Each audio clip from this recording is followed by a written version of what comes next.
আসসালামু আলাইকুম ওয়া রাহমাতুল্লাহি ওয়া বারাকাতুহু। কেমন আছেন আমার আদরের কলিজার টুকরা আপুরা?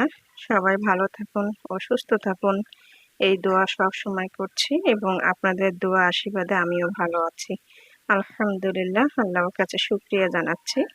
আপুরা, আজকে আমি আপনাদের সামনে হাজির হয়েছি চিচিঙ্গা দিয়ে ইলিশ মাছ আমি আজকে রান্না করব। তো আমি এখানে দেখতে পাচ্ছেন ভিডিওতে আমি ইলিশ মাছ, এই যে আমি ইলিশ মাছ এবং এই চিচিঙ্গা আমি নিয়েছি এবং কাঁচামরিচ, শুকনো মরিচ গুঁড়ো, ধনিয়া গুঁড়ো, সামান্য একটু হালকা জিরা গুঁড়ো, কেন ইলিশ মাছে বেশি মশলা দিতে নাই। আমি সব কিছু হালকা হালকাভাবে দিয়ে আমি ভালো করে হাতে মাখিয়ে আধা ঘন্টা অর্থাৎ 30 মিনিট আমি ঢেকে রেখেছিলাম। তো আমি আজকে এইভাবেই ইলিশ মাছ চিচিঙ্গা দিয়ে রান্না করব। তো চলুন রান্না করানো যাক। তো আমি চুলাতে অলরেডি কড়াই বসিয়ে দিয়েছি, এবার আমি অন করে দিব। বিসমিল্লাহির রহমানির রহিম। চুলা অন করে দিলাম, এবারে আমি ঢেকে দিব।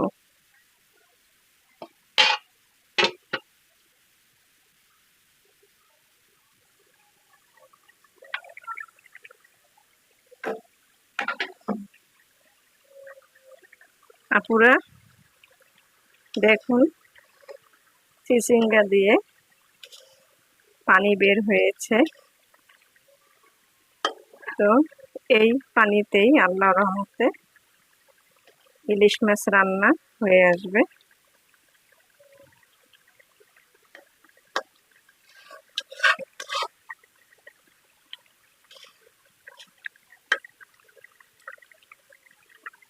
আপুরা, ইলিশ মাছ হাতে মাখিয়ে খেলে একরকম স্বাদ, আবার যদি বাগার দিয়ে রান্না করেন সেও একরকম মজা। এক এক রকম মজা।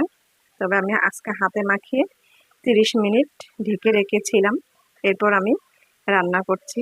দেখা যাক কেমন মজাদার হয় তরকারিটা, তবে আশা করছি ভালোই হবে।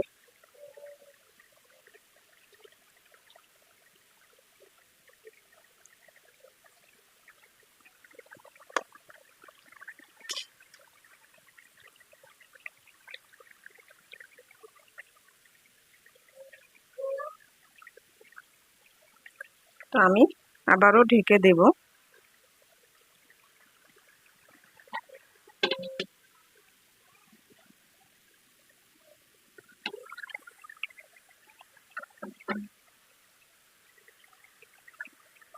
আপুরা দেখুন, ঝোল অনেক কমিয়ে আসছে এবং রান্নাটাও প্রায় হয়ে আসছে।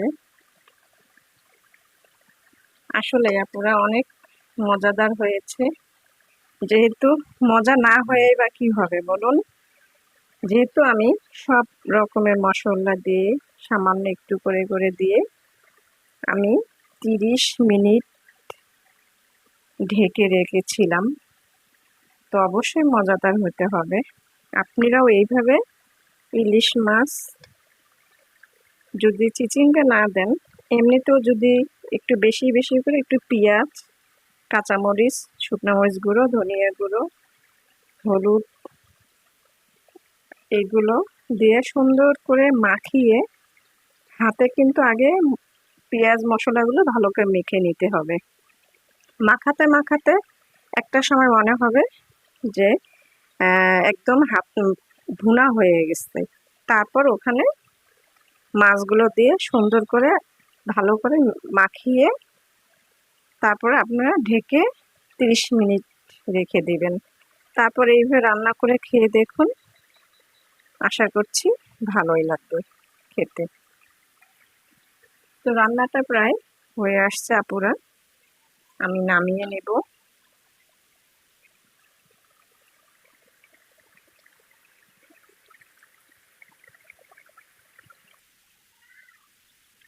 আপুরা নামিয়ে নিয়ে আসলাম চিচিঙ্গা দিয়ে ইলিশ মাছ রান্না তরকারি। কেমন লেগেছে আপনাদের কাছে অবশ্যই কমেন্ট করে জানাবেন, লাইক দিন, বেশি বেশি করে শেয়ার করুন। দোয়া চাই। ছোট্ট রান্নাঘর চ্যানেলটিকে সাবস্ক্রাইব করতে একদমই ভুলবেন না। যারা নতুন আপুরা দেখছেন, পাশে বেল বাটনটি ক্লিক করে আমার ভিডিওর পাশেই থাকুন। সবাই ভালো থাকুন, পরিবারকে নিয়ে সুস্থ রাখার তৌফিক দান করুন, এই দোয়া কামনা করে রেখে দিচ্ছি। আসসালামু আলাইকুম ওয়া রাহমাতুল্লাহি ওয়া বারাকাতুহু।